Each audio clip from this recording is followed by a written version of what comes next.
Pada kesempatan kali ini kami akan membahas mengenai Santo Paulus.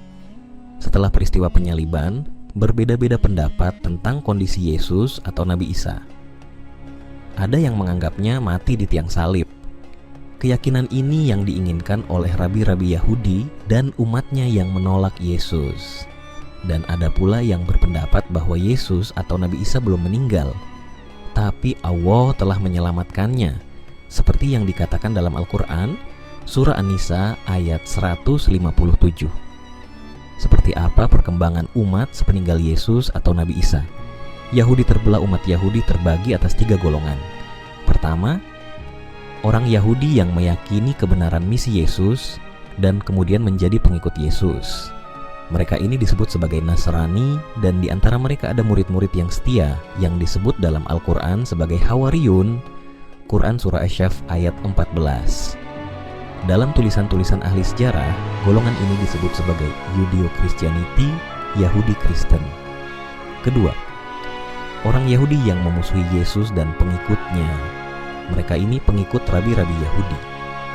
Merekalah yang ketika Pilatus memberikan pilihan antara Yesus dan Barabas, maka mereka lebih memilih Barabas untuk dibebaskan ketimbang Yesus. Matius 27 ayat 21-22, wali negeri menjawab dan berkata kepada mereka, "Siapa di antara kedua orang itu yang kamu kehendaki kubebaskan bagimu?" Kata mereka, "Barabas." Kata Pilatus kepada mereka, "Jika begitu, apakah yang harus kuperbuat dengan Yesus yang disebut Kristus?" Mereka semua berseru, "Ia harus disalibkan." Ketiga, orang yang bukan bangsa Israel dan mereka juga tidak menganut agama Yahudi.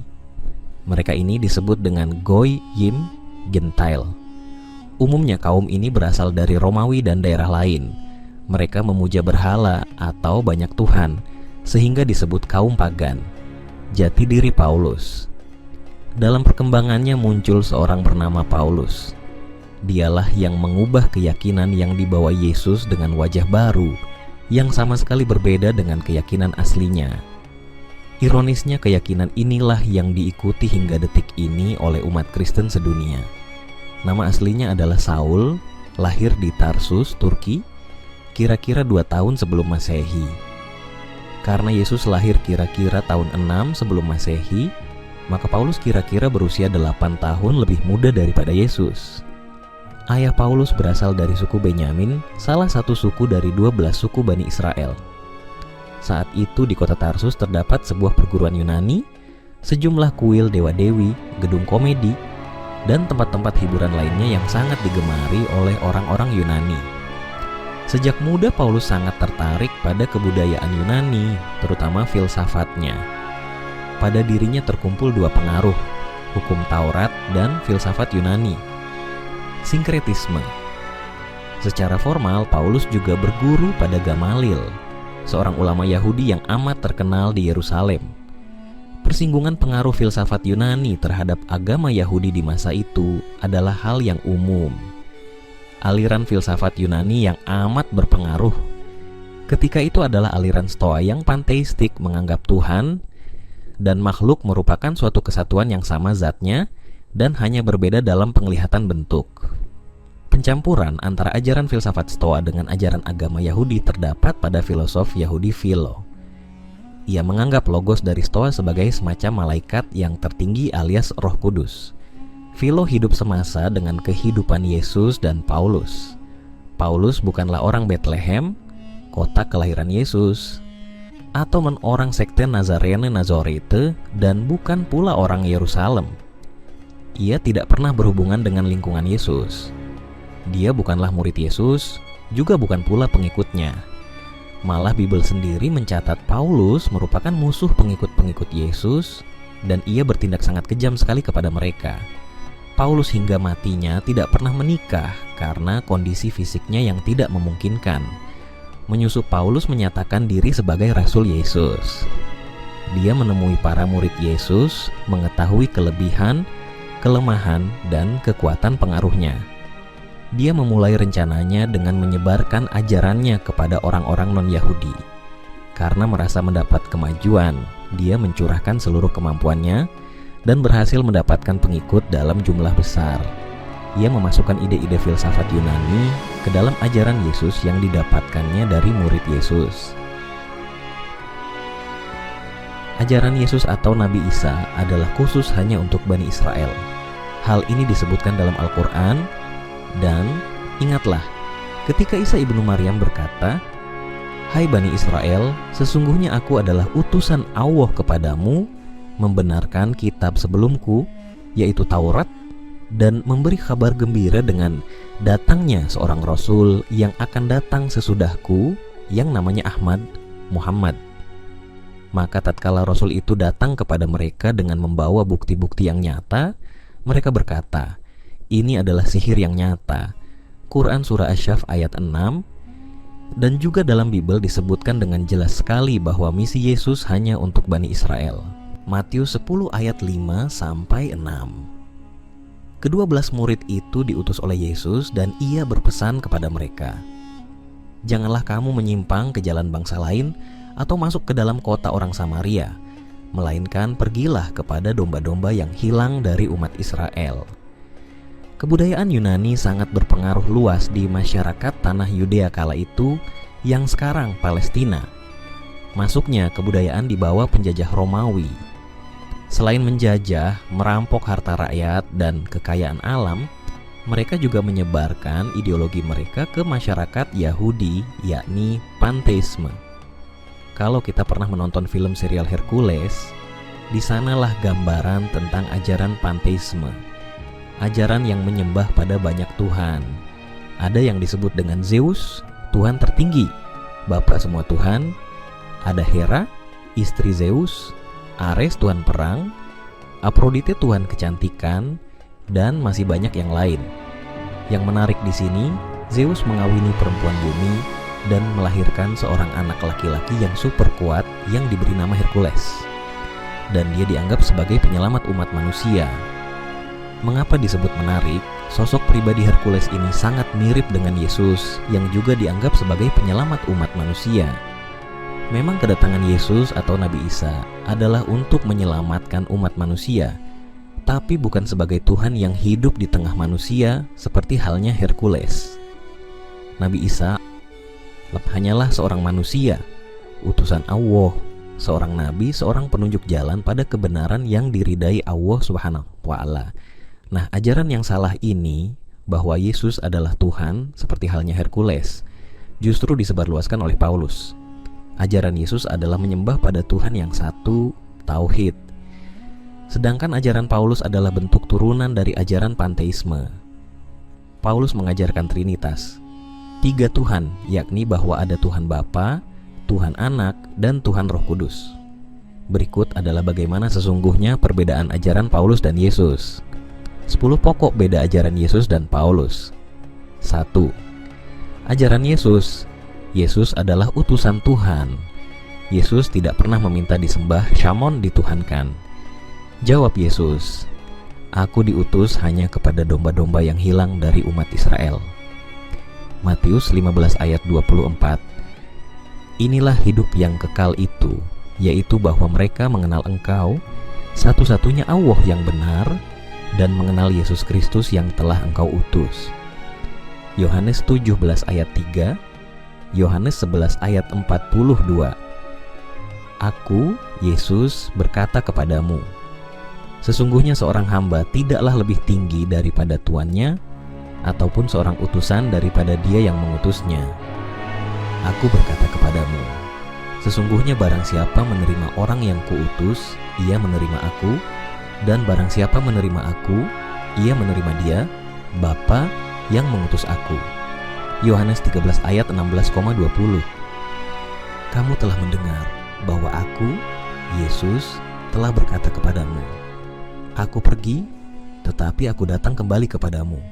Sekiranya kamu mengasihi aku, kamu tentu akan bersuka cita, karena aku pergi kepada Bapa-Ku, sebab Bapa lebih besar daripada aku. Yohanes 14 ayat 28. Ajaran Paulus, Yesus adalah Tuhan. Namun bagi kita hanya ada satu Allah saja, yaitu Bapa, yang daripadanya berasal segala sesuatu dan yang untuk Dia kita hidup. dan satu Tuhan saja, yaitu Yesus Kristus, yang olehnya segala sesuatu telah dijadikan dan yang karena Dia kita hidup. 1 Korintus 8 ayat 6. Sebab jika kamu mengaku dengan mulutmu bahwa Yesus adalah Tuhan dan percaya dalam hatimu bahwa Allah telah membangkitkan Dia dari antara orang mati, maka kamu akan diselamatkan. Roma 10 ayat 9. Paulus berusaha mendoktrin orang lain bahwa hanya dengan meyakini Yesus sebagai Tuhan dan percaya Yesus telah bangkit dari antara orang mati, maka ia akan diselamatkan. Dalam ajaran Paulus Kristen, Yesus lebih dipromosikan sebagai Tuhan ketimbang dengan Tuhan Allah Bapa. Bandingkan dengan pernyataan-pernyataan Yesus yang lebih menonjolkan Allah Bapa sebagai Tuhan yang Esa.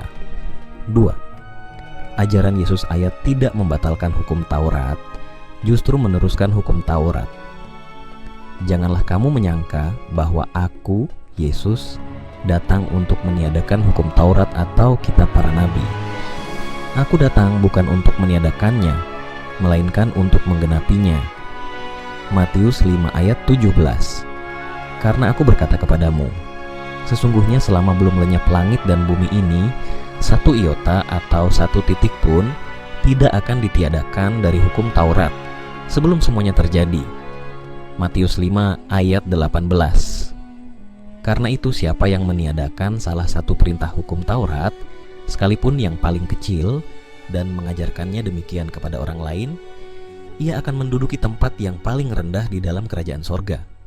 Tetapi siapa yang melakukan dan mengajarkan segala perintah-perintah hukum Taurat, ia akan menduduki tempat yang tinggi di dalam kerajaan sorga. Matius 5 ayat 19. Matius 5 ayat 20. Hukum Taurat merupakan bagian dari ajaran Yesus yang wajib dilaksanakan oleh umatnya. Ajaran Paulus, Kristen mengutuk hukum Taurat. Kamu tahu bahwa tidak seorang pun yang dibenarkan oleh karena melakukan hukum Taurat, tetapi hanya oleh karena iman dalam Kristus Yesus. Sebab itu kami pun telah percaya kepada Kristus Yesus, supaya kami dibenarkan oleh karena iman dalam Kristus, dan bukan oleh karena melakukan hukum Taurat. Sebab tidak ada seorang pun yang dibenarkan oleh karena melakukan hukum Taurat. Galatia 2 ayat 16, Galatia 3 ayat 24-25, Galatia 5 ayat 4, Roma 3 ayat 27-28, dan Efesus 2 ayat 15. 3. Ajaran Yesus, laki-laki harus khitan, dan ketika genap 8 hari dan ia harus disunatkan, ia diberi nama Yesus, yaitu nama yang disebut oleh malaikat sebelum ia dikandung ibunya. Lukas 2 ayat 21. Inilah perjanjianku yang harus kamu pegang, perjanjian antara aku dan kamu serta keturunanmu, yaitu setiap laki-laki di antara kamu harus disunat, haruslah dikerat kulit khatanmu, dan itulah akan menjadi tanda perjanjian antara aku dan kamu. Kejadian 17 ayat 10-11. Anak yang berumur 8 hari haruslah disunat, yakni setiap laki-laki di antara kamu turun-temurun, baik yang lahir di rumahmu maupun yang dibeli dengan uang dari salah seorang asing, tetapi tidak termasuk keturunanmu. Kejadian 17 ayat 12, Kejadian 17 ayat 13, Kejadian 17 ayat 14, Kejadian 20 1 ayat 4. Ajaran Paulus ayat Kristen tidak mewajibkan khitan. Sebab bagi orang-orang yang ada di dalam Kristus Yesus, hal bersunat atau tidak bersunat tidak mempunyai sesuatu arti, hanya iman yang bekerja oleh kasih. Galatia 5 ayat 6.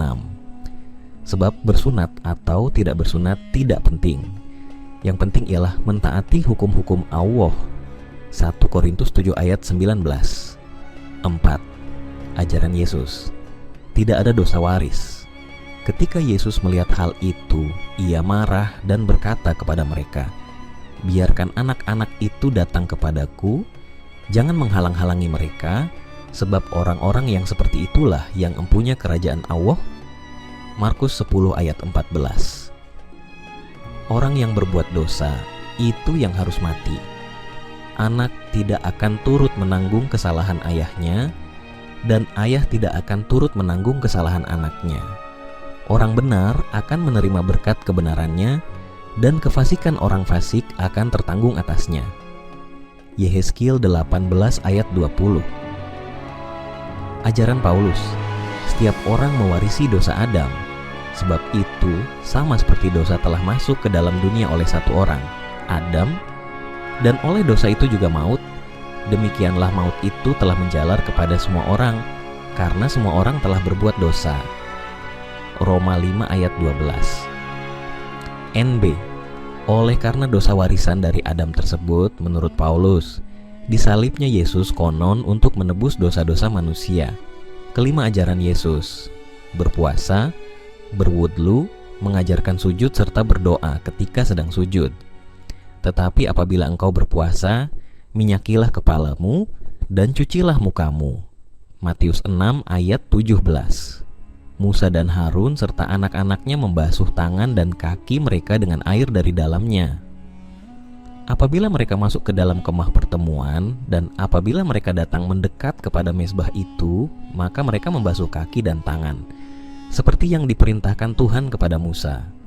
Keluaran 40 ayat 31-32. Maka ia, Yesus, maju sedikit lalu sujud dan berdoa. Katanya, "Ya Bapakku, jikalau sekiranya mungkin, biarlah cawan ini lalu daripadaku, tetapi janganlah seperti yang ku kehendaki, melainkan seperti yang engkau kehendaki."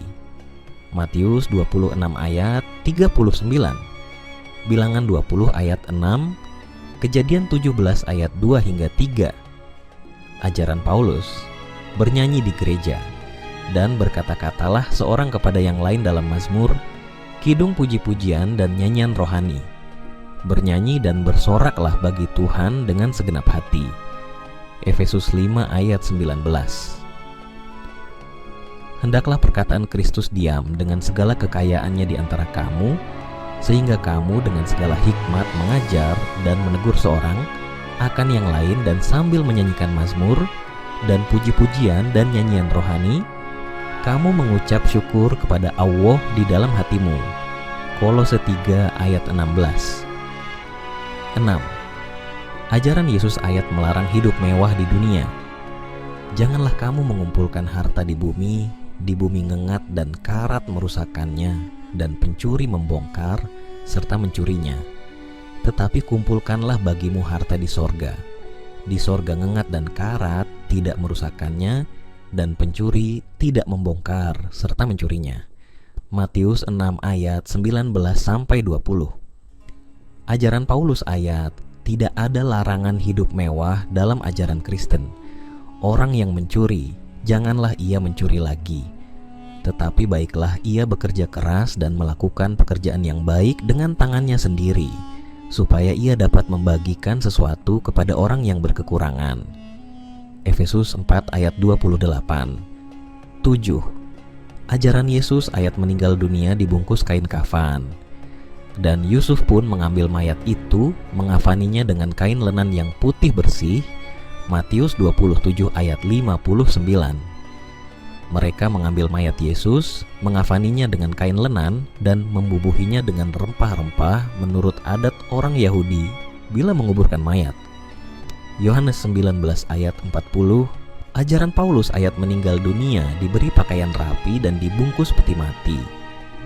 Misalnya, meninggalnya Paus Yohanes Paulus II, penyanyi Broweri Marantika, dan mantan Menko Equin Radius Prawiro.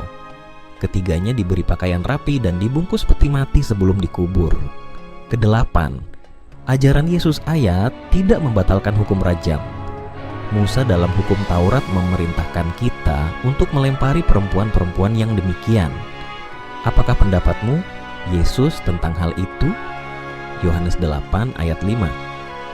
Dan ketika mereka terus-menerus bertanya kepadanya, Yesus, ia pun bangkit berdiri lalu berkata kepada mereka, barang siapa di antara kamu tidak berdosa, hendaklah ia yang pertama melemparkan batu kepada perempuan itu.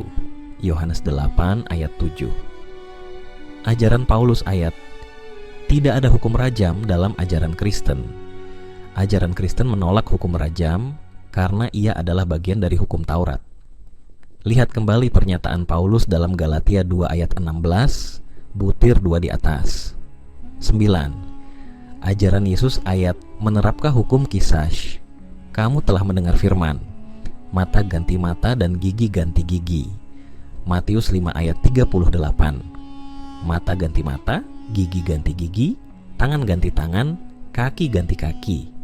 Keluaran 21 ayat 24. Patah ganti patah, mata ganti mata, gigi ganti gigi. Seperti dibuatnya orang lain bercacat, begitulah harus dibuat kepadanya. Imamat 24 ayat 20. Janganlah engkau merasa sayang kepadanya sebab berlaku, nyawa ganti nyawa, mata ganti mata, gigi ganti gigi, tangan ganti tangan, kaki ganti kaki. Ulangan 19 ayat 21. Ajaran Paulus ayat membatalkan hukum Qisas menjerumuskan dalam perbudakan. Tetapi aku berkata kepadamu, janganlah kamu melawan orang yang berbuat jahat kepadamu, melainkan siapapun yang menampar pipi kananmu, berilah juga kepadanya pipi kirimu. Dan kepada orang yang hendak mengadukan engkau karena mengingini bajumu, serahkanlah juga jubahmu. Dan siapapun yang memaksa engkau berjalan sejauh 1 mil, berjalanlah bersama dia sejauh 2 mil. Berilah kepada orang yang meminta kepadamu, dan janganlah menolak orang yang mau meminjam daripadamu. Matius 5 ayat 39 sampai 42. 10. Yesus tidak membuat agama baru. Lihat kembali pernyataan Yesus dalam Matius 5 ayat 17 sampai 20. Butir 2 di atas. Namun, Kristen adalah agama baru yang lahir setelah usaha penyaliban Yesus. Mereka tinggal bersama-sama dengan jemaat itu 1 tahun lamanya sambil mengajar banyak orang. Di Antiokhia lah murid-murid itu untuk pertama kalinya disebut Kristen. Kisah Para Rasul 11 ayat 26. Nah, maka makin jelaslah. Umat Kristen saat ini adalah bukan penganut Yesus tapi Paulus. Mereka bukan Nasrani tetapi lebih tepat disebut Kristen. Terima kasih sudah mengikuti video-video kami. Jangan lupa share, like, dan subscribe agar bisa selalu mengikuti update video dari kami